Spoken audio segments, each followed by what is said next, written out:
الحمد للہ رب العالمین والصلاة والسلام علی سید الانبیاء والمرسلین اما بعد فاعوذ باللہ من الشیطان الرجیم بسم اللہ الرحمن الرحیم الصلاة والسلام علیک یا رسول اللہ وعلی آلک واصحابک یا حبیب اللہ الصلاة والسلام علیک یا نبی اللہ وعلی آلک واصحابک یا نور اللہ صلی اللہ تعالی علیہ وسلم۔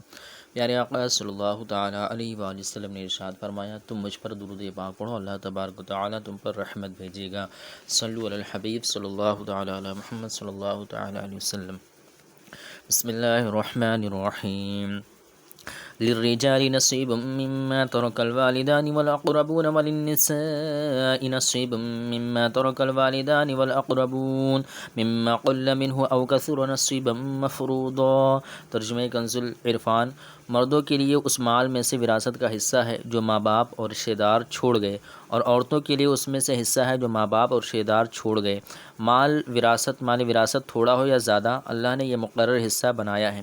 وللنساء نصیب، اور عورتوں کا بھی وراثت میں حصہ ہے۔ زمانے جاہلیت میں عورتوں اور بچوں کو وراثت سے حصہ نہ دیتے تھے۔ اس آیت میں اس رسم کو باطل کیا گیا۔ اس سے یہ بھی معلوم ہوا کہ بیٹے کو میراث دینا اور بیٹی کو نہ دینا صریح ظلم اور قرآن کے خلاف ہے۔ دونوں میراث کے حقدار ہیں، اور اس سے اسلام میں عورتوں کے حقوق کی اہمیت کا بھی پتہ چلتا ہے۔ وَإِذَا حَضَرَ الْقِسْمَةُ أُولُو الْقُرْبَى وَالْيَتَامَى وَالْمَسَاكِينُ فَارْزُقُوهُم مِّنْهُ وَقُولُوا لَهُمْ قَوْلًا مَّعْرُوفًا۔ ترجمہ کنز العرفان۔ اور جب تقسیم کرتے وقت رشتہ دار اور یتیم اور مسکین آ جائیں تو اس مال میں سے انہیں بھی کچھ دے دو اور ان سے اچھی بات کہو۔ وَإِذَا حَضَرَ الْقِسْمَةُ أُولُو الْقُرْبَى، اور جب تقسیم کرتے وقت رشتہ دار آ جائیں۔ جن افراد کا وراثت میں حصہ ہے ان کا بیان تو تفصیل کے ساتھ بعد کی آیتوں میں مذکور ہے۔ ان کے علاوہ دیگر رشتہ داروں اور محتاج افراد کے بارے میں فرمایا کہ انہیں بھی وراثت تقسیم کرنے سے پہلے مال میں سے کچھ دے دیا کرو اور ان سے اچھی بات کہو، جیسے یہ کہ مال تو در حقیقت وارثوں کا حصہ ہے، لیکن تمہیں ویسے ہی تھوڑا سا دیا گیا ہے، یوں ہی ان کے لیے دعا کر دی جائے۔ وراثت تقسیم کرنے سے پہلے غیر وارثوں کو دینا۔ اس آیت میں غیر وارثوں کو وراثت کے مال میں سے کچھ دینے کا جو حکم دیا گیا ہے، یہ دینا مستحب ہے۔ امام محمد بن سیرین رحمۃ اللہ تعالیٰ علیہ سے مروی ہے، حضرت عبیدہ سلمانی رحمۃ اللہ تعالیٰ علیہ نے میراث تقسیم کی تو اسی آیت پر عمل کرتے ہوئے ایک بکری ذبح کروا کر کھانا پکوایا، پھر یتیموں میں تقسیم کر دیا اور کہا اگر یہ آیت نہ ہوتی تو میں یہ سب خرچہ اپنے مال سے کرتا۔ تفسیر قرطبی میں یوں ہے کہ یہ عمل عبیدہ سلمانی اور امام محمد بن سیرین رحمۃ اللہ تعالی علیہما دونوں نے کیا۔ در منصور میں ایک روایت ہے کہ حضرت عبد الرحمن بن ابوبکر رضی اللہ تعالی عنہما نے جب اپنے والد کی میراث تقسیم کی تو اسی مال سے ایک بکری ذبح کروا کر کھانا پکوایا۔ جب یہ بات حضرت عائشہ صدیقہ رضی اللہ تعالی عنہ کی بارگاہ میں عرض کی گئی تو انہوں نے فرمایا عبد الرحمن رضی اللہ تعالی عنہ نے قرآن پر عمل کیا۔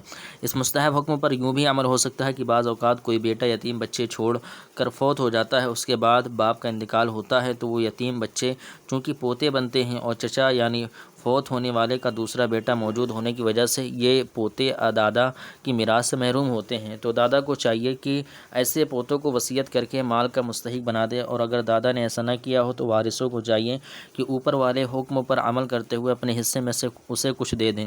اس حکم پر عمل کرنے میں مسلمانوں میں بہت سستی پائی جاتی ہے، بلکہ اس حکم کا علم ہی نہیں ہوتا۔ البتہ یاد رہے کہ نابالغ غیر موجود وارث کے حصے میں سے دینے کی اجازت نہیں ہے۔ وَلْيَخْشَ الَّذِينَ لَوْ تَرَكُوا مِنْ خَلْفِهِمْ ذُرِّيَّةً ضِعَافًا خَافُوا عَلَيْهِمْ فَلْيَتَّقُوا اللَّهَ وَلْيَقُولُوا قَوْلًا سَدِيدًا۔ ترجمہ کنز العرفان۔ اور وہ لوگ ڈریں جو اگر اپنے پیچھے کمزور اولاد چھوڑتے تو ان کے بارے میں کیسے اندیشوں کا شکار ہوتے، تو انہیں چاہیے کہ اللہ سے ڈریں اور درست بات کہیں۔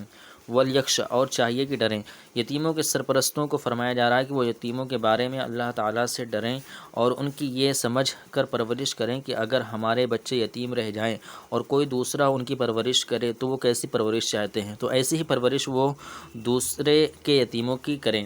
یہ آیت کریمہ اخلاق کی بہترین تعلیم ہے۔ ہمیشہ دوسروں کے ساتھ وہ معاملہ کرنا چاہیے جو اپنے ساتھ پسند ہے، اور جو اپنے لیے پسند نہ ہو وہ دوسروں کے لیے بھی پسند نہیں ہونا چاہیے۔ حدیث مبارکہ میں بھی فرمایا گیا کہ تم میں کوئی شخص اس وقت تک کامل مومن نہیں ہو سکتا جب تک اپنے بھائی کے لیے وہ پسند نہ کرے جو اپنے لیے پسند کرتا ہے۔ لہٰذا یتیموں کے سرپرستوں کو چاہیے کہ وہ یتیموں کے بارے میں اللہ تعالیٰ سے ڈریں اور ان سے اچھی طرح اور صحیح بات کہیں، مثلا یہ کہ تم فکر نہ کرو، ہم بھی تمہارے باپ جیسے ہیں، تمہیں پریشانی نہیں آئے گی، نہیں آنے دیں گے، وغیرہ وغیرہ۔ ان الذین یأکلون اموال الیتامی ظلما انما یأکلون فی بطونہم نارا وسیصلون سعیرا۔ ترجمہ کنز العرفان، بے شک وہ لوگ جو ظلم کرتے ہوئے یتیموں کا مال کھاتے ہیں وہ اپنے پیٹ میں بالکل آگ بھرتے ہیں اور عنقریب یہ لوگ بھڑکتی ہوئی آگ میں جائیں گے۔ ان الذین یأکلون اموال الیتامی ظلما، بے شک وہ لوگ جو ظلم کرتے ہوئے یتیموں کا مال کھاتے ہیں۔ اس سے پہلی آیات میں یتیموں کا مال ناحق کھانے سے منع کیا گیا، اور اس آیت میں یتیموں کا مال ناحق کھانے پر سخت وعید بیان کی گئی ہے، اور یہ سب یتیموں پر اللہ تعالیٰ کی رحمت ہے، کیونکہ وہ انتہائی کمزور اور عاجز ہونے کی وجہ سے اللہ تعالیٰ کے مزید لطف و کرم کے حقدار تھے۔ اس آیت میں جو یہ ارشاد فرمایا گیا کہ وہ اپنے پیٹ میں بالکل آگ بھرتے ہیں، اس سے مراد یہ ہے کہ یتیموں کا مال ناحق کھانا گویا آگ کھانا ہے، کیونکہ یہ مال کھانا جہنم کی آگ کے عذاب کا سبب ہے۔ یتیموں کا مال ناحق کھانے کی وعیدیں، احادیث مبارکہ میں بھی یتیموں کا مال ناحق کھانے پر کثیر وعیدیں بیان کی گئی ہیں، ان میں سے 3 وعیدیں درج ذیل ہیں۔ حضرت بریدہ رضی اللہ تعالیٰ عنہ سے روایت، حضور اقدس صلی اللہ تعالیٰ علیہ وآلہ وسلم نے ارشاد فرمایا، قیامت کے دن ایک قوم اپنی قبروں سے اس طرح اٹھائی جائے گی کہ ان کے منہوں سے آگ نکل رہی ہوگی۔ عرض کی گئی، یا رسول اللہ صلی اللہ تعالیٰ علیہ وآلہ وسلم، وہ کون لوگ ہوں گے؟ ارشاد فرمائے، کیا تم نے اللہ تعالیٰ کے اس فرمان کو نہیں دیکھا، ان الذین یأکلون اموال الیتامی ظلما انما یأکلون فی بطونہم نارا وسیصلون سعیرا۔ بے شک وہ لوگ جو ظلم کرتے ہوئے یتیموں کا مال کھاتے ہیں وہ اپنے پیٹ میں بالکل آگ بھرتے ہیں، اور عنقریب یہ لوگ بھڑکتے ہوئی آگ میں جائیں گے۔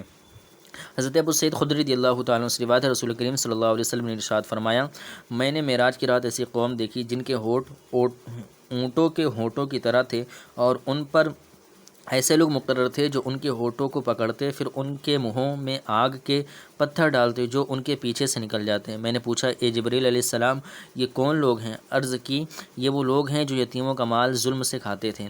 حضرت ابو ہریرہ رضی اللہ تعالیٰ عنہ سے روایت ہے، نبی اکرم صلی اللہ علیہ وسلم نے ارشاد فرمایا، 4 شخص ایسے ہیں جنہیں جنت میں داخل نہ کرنا اور اس کی نعمتیں نہ چکھانا اللہ تعالیٰ پر حق ہے: شراب کا عادی، سود کھانے والا، ناحق یتیم کا مال کھانے والا، والدین کا نافرمان۔ یتیم کا مال کھانے سے کیا مراد ہے؟ یتیم کا مال ناحق کھانا کبیرہ گناہ اور سخت حرام ہے۔ قرآن پاک میں نہایت شدت کے ساتھ اس کے حرام ہونے کا بیان کیا گیا۔ افسوس کہ لوگ اس میں بھی پرواہ نہیں کرتے۔ عموماً یتیم بچے اپنے تایا، چچا وغیرہ کے ظلم و ستم کا شکار ہوتے ہیں۔ انہیں اس حوالے سے غور کرنا چاہیے۔ یہاں ایک اور اہم مسئلے کی طرف توجہ کرنا ضروری ہے، وہ یہ کہ یتیم کا مال کھانے کا یہ مطلب نہیں کہ آدمی باقاعدہ کسی بری نیت سے کھائے تو ہی حرام ہے، بلکہ کئی صورتیں ایسی ہیں کہ آدمی کو حرام کا علم بھی نہیں ہوتا اور وہ یتیموں کا مال کھانے کے حرام فعل میں ملوث ہو جاتا ہے۔ جیسے جب میت کے ورثہ میں کوئی یتیم ہو تو اس کے مال سے یا اس کے مال سمیت مشترک مال سے فاتحہ، تیجا وغیرہ کا کھانا حرام ہے کہ اس میں یتیم کا حق شامل ہے، لہٰذا یہ کھانے صرف فقراء کے لیے بنائے جائیں اور صرف بالغ موجود ورثہ کے مال سے تیار کیے جائیں، ورنہ جو بھی جانتے ہوئے یتیم کا مال کھائے گا وہ دوزخ کی آگ کھائے گا اور قیامت میں اس کے منہ سے دھواں نکلے گا۔ یتیم کی اچھی پرورش کے فضائل: جس کے زیر سایہ کوئی یتیم ہو تو اسے چاہیے کہ وہ اس یتیم کی اچھی پرورش کرے۔ احادیث میں یتیم کی اچھی پرورش کرنے کے بہت فضائل بیان کیے گئے ہیں، ان میں سے 4 فضائل درج ذیل ہیں۔ حضرت سہل رضی اللہ تعالیٰ عنہ سے روایت ہے، رسول اکرم صلی اللہ تعالیٰ علیہ وآلہ وسلم نے ارشاد فرمایا، میں اور یتیم کی کفالت کرنے والے جنت میں اس طرح ہوں گے۔ پھر اپنے شہادت والی اور درمیان والی انگلی سے اشارہ فرمایا اور انہیں کشادہ کیا۔ حضرت عبداللہ بن عباس رضی اللہ تعالیٰ عنہ سے روایت ہے، امام الانبیاء صلی اللہ تعالیٰ علیہ وآلہ وسلم نے ارشاد فرمایا، جس نے مسلمانوں کے کسی یتیم بچے کے کھانے پینے کی ذمہ داری لی، اللہ عز و جل اسے جنت میں داخل فرمائے گا، مگر یہ کہ وہ ایسا گناہ کرے جس کی معافی نہ ہو۔ حضرت ابو ہریرہ رضی اللہ تعالیٰ عنہ سے روایت ہے، سرور کائنات صلی اللہ تعالیٰ علیہ وآلہ وسلم نے ارشاد فرمایا، مسلمانوں کے گھروں میں سب سے اچھا گھر وہ ہے جس میں یتیم سے اچھا سلوک کیا جائے، اور مسلمانوں کے گھروں میں سے برا گھر وہ ہے جس میں یتیم سے برا سلوک کیا جائے۔ حضرت ابو امامہ رضی اللہ تعالیٰ عنہ سے روایت ہے، رحمت عالم صلی اللہ علیہ وسلم نے ارشاد فرمایا، جس نے یتیم کے سر پر اللہ عز و جل کی رضا کے لیے ہاتھ رکھا، اس کے لیے ہر بال کے بدلے جن پر اس کا ہاتھ گزرا نیکیاں ہیں۔ صلو علی الحبیب صلی اللہ تعالیٰ علی محمد صلی اللہ تعالیٰ علیہ وآلہ وسلم۔